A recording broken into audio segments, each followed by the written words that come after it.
Day number 15. This is the very, very last day of the challenge. Tomorrow, there may or may not be a bonus goodie. But today, we're going to go over to shape number 1 and vibrato.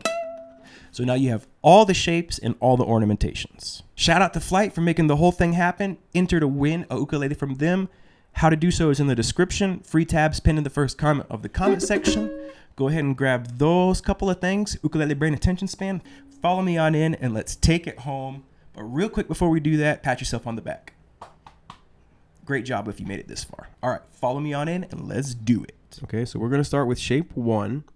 You've probably seen this in A minor, but if you've never seen it in another key, this is a great way to look at it transposed. You can always find this one off that same G minor 7 that we talked about last time. If you find the root note on the A string and bar it, you have a G minor 7 chord. From there, the scale is 10, 12, 10, 12, 10, 13, 10, 13. Now, 13, 13, 12. When we learn shape 2, 1, 1, 0. That's an octave away from 13, 13, 12. Shape 2 would repeat. And it would just continue. All right, so shape number 12. It's kind of the mirror image of shape number 5 too, because we have a whole step and a half here, full step, and shape 5 was just the opposite. Skip 2 frets, skip 2 frets, skip 1, skip 1. So it's like reversing it. 10, 12, 10, 12, 10, 13, 10, 13. If we want to make that the blues scale, we add 10, 12, 10, 12, 13. 10, 12, 10, 12. Realistically, I'm not a big fan of playing past the 10th fret, and depending on the ukulele, sometimes 12 frets. That's why it's important to know all of these shapes so well, because certain keys, you're going to have certain comfortable places on the fretboard. This shape is slightly uncomfortable. But if you know it and commit it to memory, you have all 5 shapes across the fretboard, meaning you know every single shape, which is pretty amazing, really, if you think about it. Okay, so why don't we go ahead and jump into our first lick. And our first lick, again, is just to kind of help us get a vibe for this shape a little bit. We're going to play 13, 13, 10, 13, 12, 10. And we're actually resolving on the D note this time, okay? So we're going to get 13, 13, 10, 13, 12, 10. 1 and 2 and 3 and 4. All right, so let's go ahead and play through it. No vibrato, nice and mellow. Well, let's just count it first, okay? 1 and 2 and 3 and 1 and 2 and 3 and 1 and 2 and 3 and 1 and 2 and 3 and 1 and 2 and 3 and 1 and 2 and 3 and oops, no vibrato. Sorry.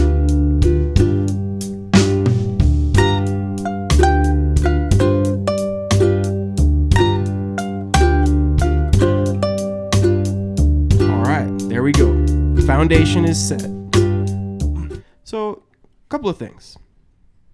Just like in the last lesson, I said that you don't have to make the licks one measure. They can be 2, they can be 1.5, etc. You don't have to resolve your licks on a G.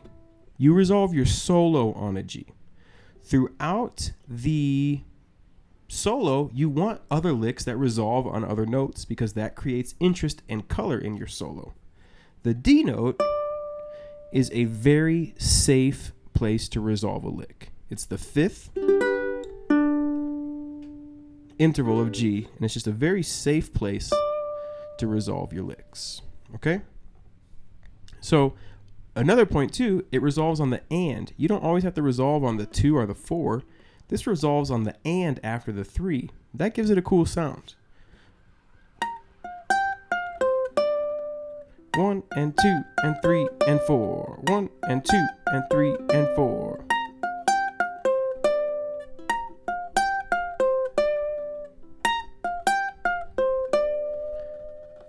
What's that? I know you guys have seen me do it. What is it? That's called vibrato. Vibrato. And you'll hear singers use it in their playing, and you'll definitely hear and see guitar players use it in their playing, and ukulele players playing solos use it as well. What it is it adds movement to notes that are given to sustain to add them more vocal. Now, when you're first learning, you probably think it's just wiggling this note around. And it probably looks and sounds like this. I'm doing this on the 10th fret of the E string, that D note. This isn't right. That's not what you're going for. What you want to do is you actually want to make your hand stiff, and your vibrato is going to come from your wrist. You make your hand stiff like a claw, like it has rigor mortis. And then you make contact with the fretboard and this part of your hand. So that way when I roll my wrist, because my hand is stiffed and I roll my wrist, I'm able to create this movement with my hand. So just do this. Make your hand stiff like a claw. Put connection with the fretboard here, the neck of the ukulele right on your first knuckle here, and then just roll your wrist. Just feel what that feels like. Fret the 10th fret and do the same thing.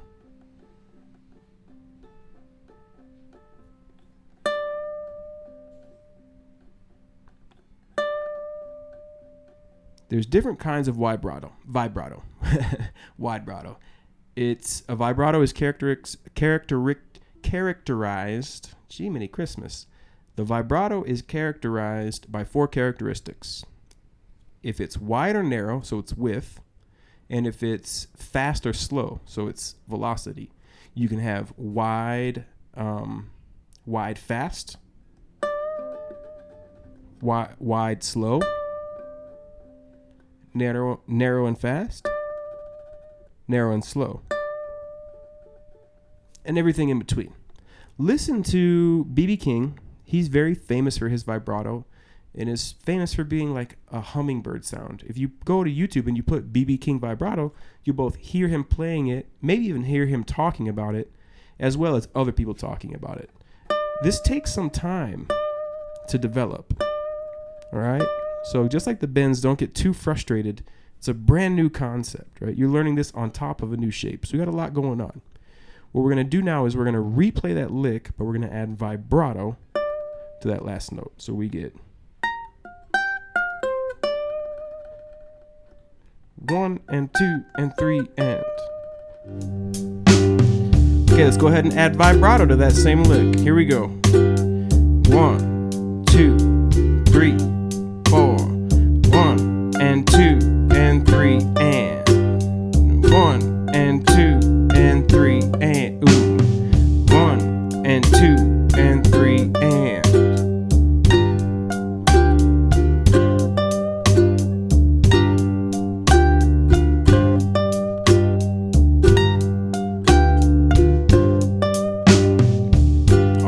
Sounding good. It's a cool sound, right? Okay, so moving to the next lick, we're going to take it one note further to the 10th fret here. Did you hear that?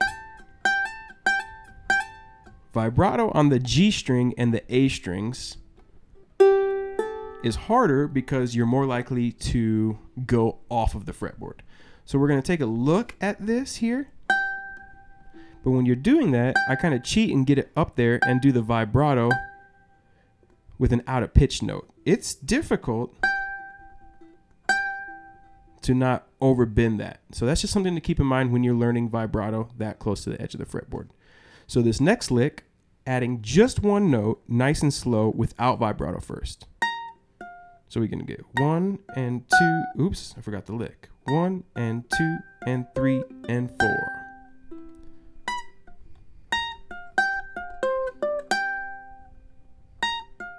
1 and 2 and 3 and 4. 1 and 2 and 3 and 4. Now I can't really roll over there and do that vibrato. I have to get in position. So if I take it nice and slow, I get 1 and 2 and 3 and 4. 1 and 2 and 3 and 4. All right, another lick, another vibrato. Okay, so like we touched on, vibrato on the G is more difficult. So let's take our time and let's get this one, same counting, but to 4, right? 1 and 2 and 3 and 4. 1 and 2 and 3 and 4.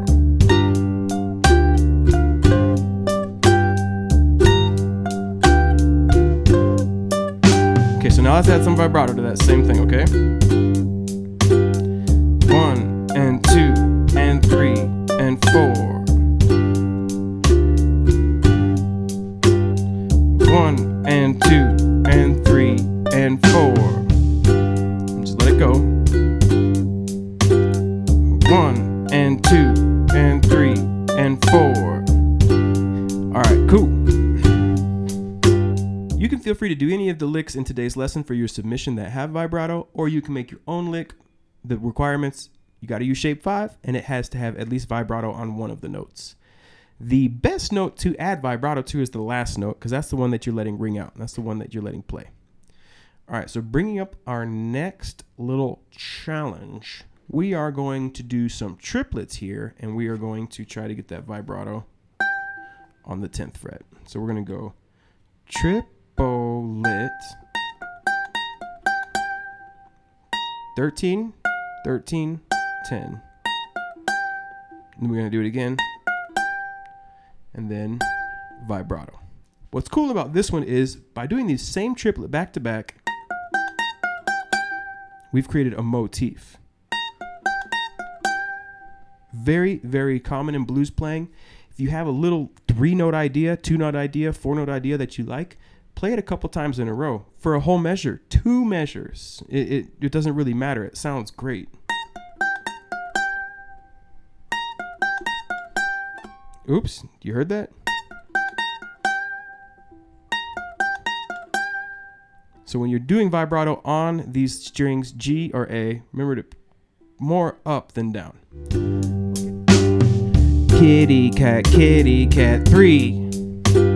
Strawberry, strawberry, 3. 1 polar, 2 polar, 3.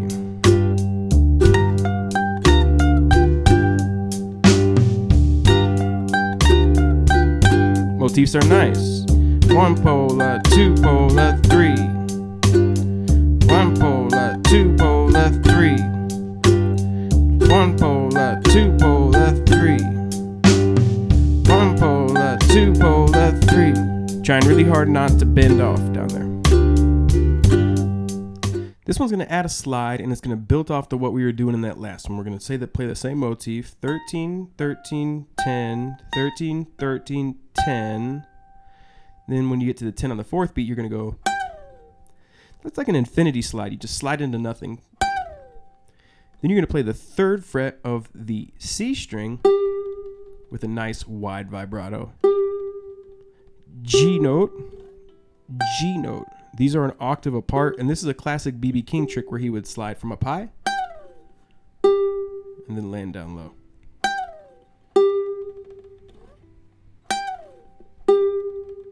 All right, so we get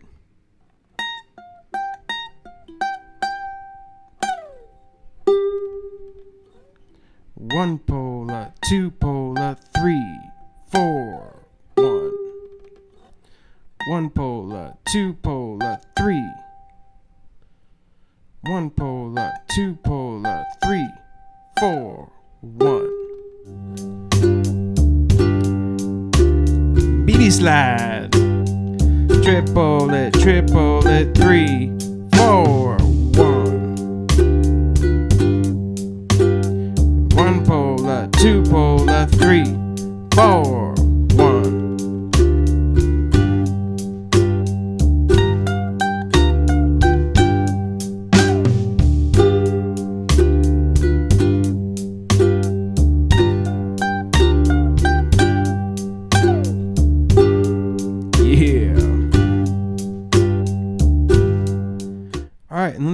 last lick we're going to do for today, the very last lick of the challenge. Holy moly.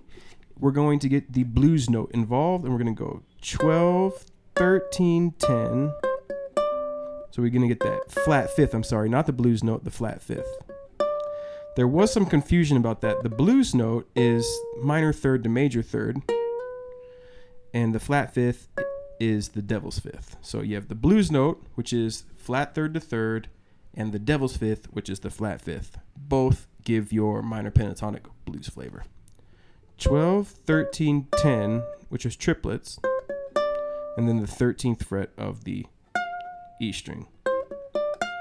Triple-a 2, triple-a 2, triple-a 2, and triple-a 2, and triple-a 2, and 3.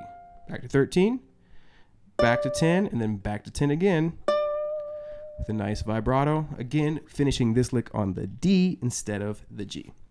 So we get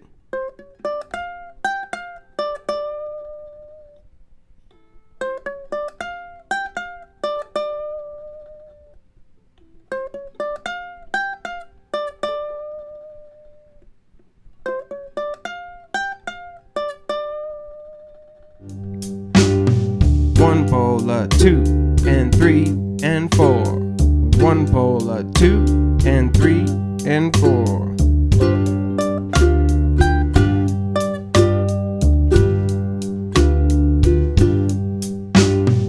One pola 2 and 3 and 4. One pola 2 and 3 and 4.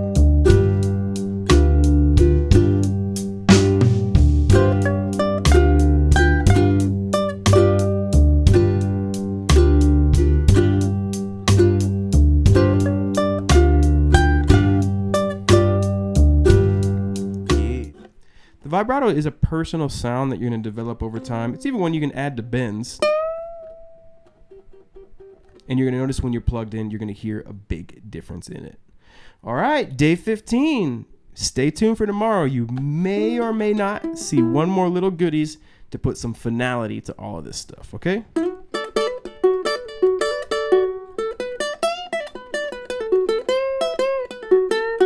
So proud of you. You did a very good job.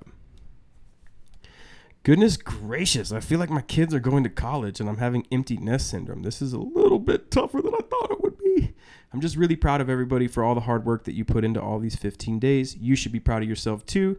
This probably feels a little anticlimactic leaving off on a lick, so stay tuned. There is going to be a lesson that you don't have to do for the challenge, but is going to feel much more climatic and finalized. So stay tuned, keep your eyes peeled. There's one more goodie on the way. See you soon.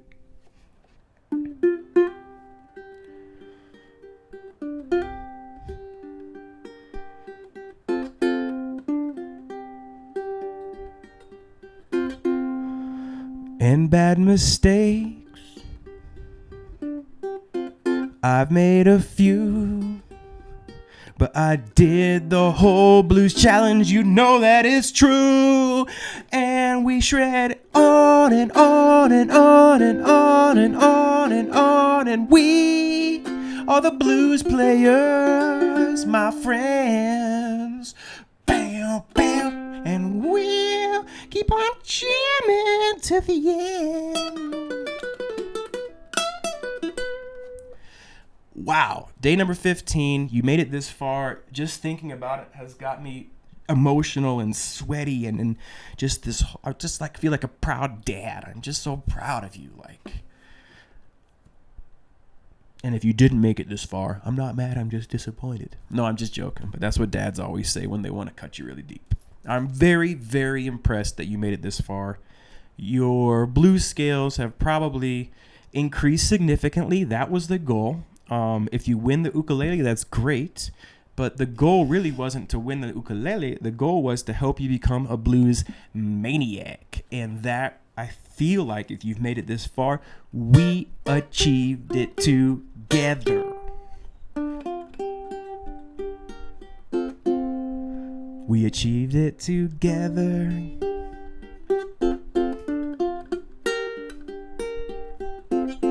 if you're bummed that it's over, we did, a handful of other blues challenges. I will go ahead and link those in the description.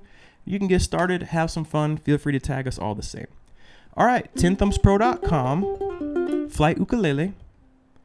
You have until the 7th of August to finish, and just really proud of you. Just really proud of you. So take another second, pat yourself on the back. Go ahead and go to your balcony and scream, "I love Tenthumbs and the blues," as loud as you can as well. I think that would be pretty cool. Don't really do that, actually. If you have neighbors that you like, don't do that. If you have neighbors that are rude, dude, one time when I lived in Argentina, we had this lady above us that had this massive pit bull, a male pit bull, super protective. He probably weighed like 65 kilos, and she probably weighed like 45 or 50 kilos. She was really short and really skinny, and he was really big and really stocky. And she would leave him home all day and would leave the balcony open when she would go to work, and he would pee on the balcony, and the pee would roll off and then catch, and the way the concrete was, it would shoot the pee into our balcony, and that's where we would dry our clothes. And he would just pee all over our clothes when they were drying, and we would go up there and we'd knock on the door, and it was just her holding this pit bull back that she could barely hold back, that was trying to bite our heads off, and we were like, "Hey, your dog is like urinating in our clothes." That's not cool. Try to make it so your dog doesn't pee in our clothes. My white polo shirt that I have to wear to work tomorrow is covered in urine. So if your neighbor's like that, feel free to yell. All right, until next time, may or may not see you tomorrow for a little bonus. Yeah, proud of you.